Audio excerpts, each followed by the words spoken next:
check natin dito yung tinuturo ni tatay na ano. Kasi meron tayo nakita dito yung area ng mga trigger fish. Tapos may mga popper fish tayong nakita.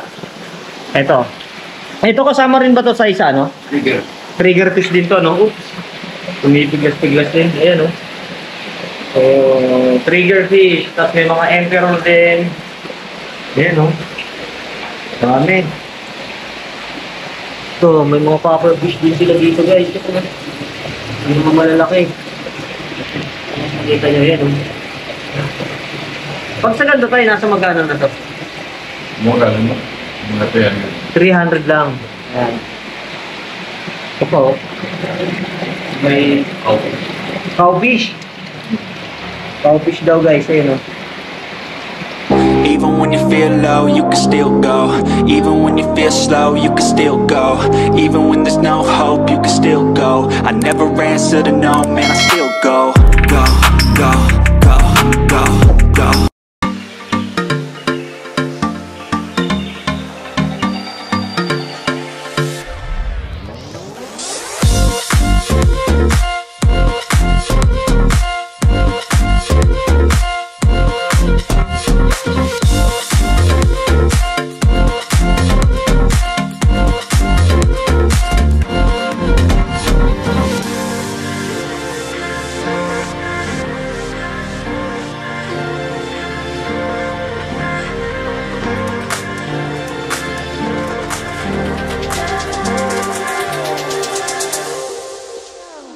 Check natin dito yung iba. May mga malalaking clownfish. Sa clownfish din tayo, yung malaki. Nasa magkano yun? 100 yung Mas malaki. malaki. Ito, guys. 50 lang to, guys. Ayun, oh. Nung last na bisita natin, madami talaga dito, guys. Halos mula doon hanggang dito sa unahan, puro clownfish. Taas baba, puno lahat. So, dahil maraming mga umu-order dito, guys, minsan in-export nila. Madaling maubos. Ayan, oh. Ito po, oh. So, 50 pesos lang. Ayan. So, dito makakabili rin kayo ng tubig pag mag-i-start kayo ng saltwater fish. Tapos, ito pa. Meron pa sila dito, mga malalaki, mga schooling fish din. Ayan. So, tingin ko, masasuggest ko kung mag-i-start pa lang kayo, small tank lang na para dito sa mga clownfish.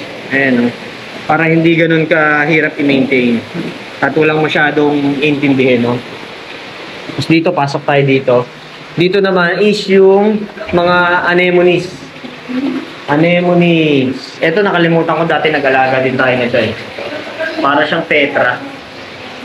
Ayan, ayan natin kung nakakalat yung dito. Ayan, mura nyo lang din yung mabibili dito, guys.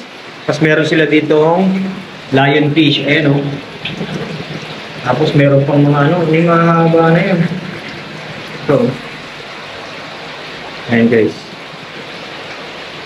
So, bagay yan. Pag mag-aalaga kayo nitong mga kagaya nito, sa mga malalaking tank, pang community.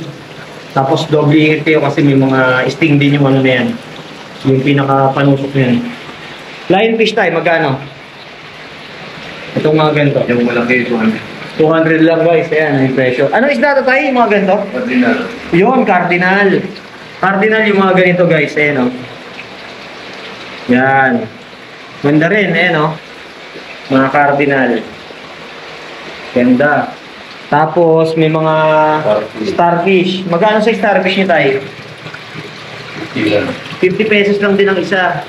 Tapos dito tayo, pagka bibili ng tubig, magkano ang tubig sa inyo? Mura lang, isang container, 50. 50 pesos, isang container. Tapos, isa-cycle pa nila yon. Hindi na, ano na yun, filter na. Filter na yon. Oo. Sabihin, pwede nang gamitin agad, pwede nang lagyan ng isda yon. Okay. Naka-ready na yun. Naka-ready na yon. Tapos eto, guys, oh, ayan, oh, meron sila dito mga anong anemone nito tayo? White flat, anemone.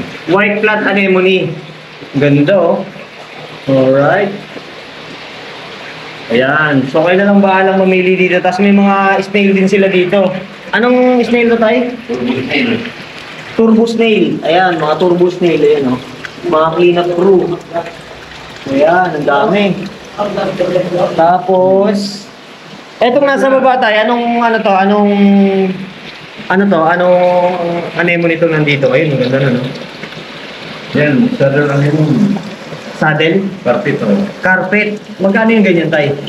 Ayun, mahal yan, 500. 500 yung ganon. Yung violet saka red. Violet tsaka red. Yung pinaka-red yan, 1.5. 1.5. Yung original pala. Pero ito, nasa magkano itong mga ganito? 200 lang. 200 lang yan. Ayan. Alright. Tapos, ano pa ba? Dati, dami yung mga stocks ng anemone dito, no? Naubos. Dito naman tayo sa kabilang side. Ito, magaganda rin to. Ito naman.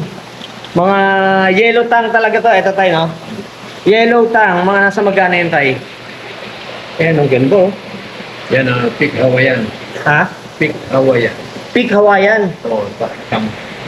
Nasa magkano po yan? Sa 1.2. 1.2.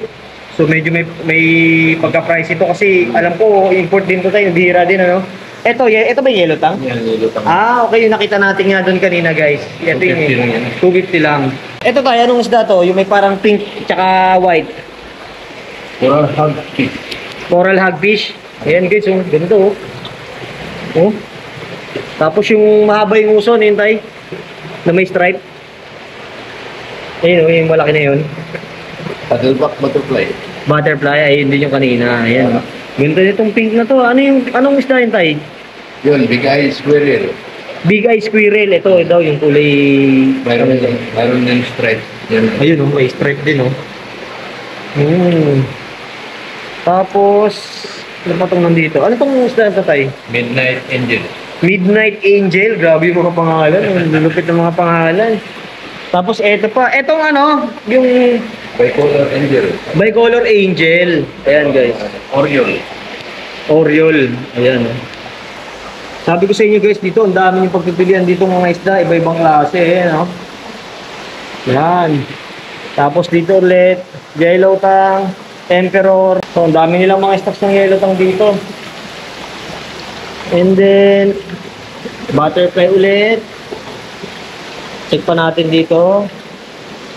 Ito, anong isda to tayo? Butterfly din. Butterfly din na maliliit. Ayan oh.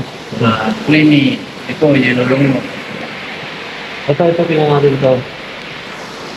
Ito, yellow long nose. Ganito nga. Nasa magkano naman ito tayo? 200. 200 lang. Ito, anong isda ito? Yung mahaba. Yan oh.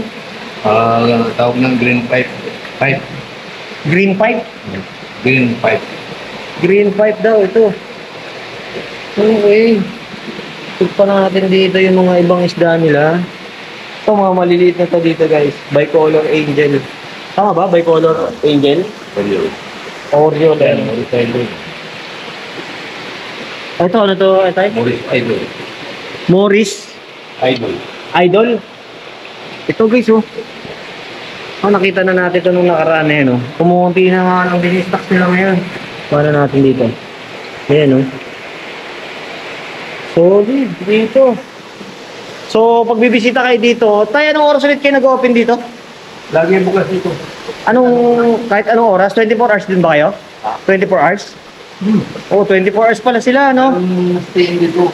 Okay, mag-assist sa inyo kapag pumunta kayo kahit anong oras daw, sabi ni Tatay King. Tapos meron tayo nakita dito, ang laking ano, maroon clownfish. Isa sa parang matapang din to, no? Medyo matapang to, maroon clownfish. Mas, nasa magkano to tayo? 100 lang to, pero malaki. Ayan, no?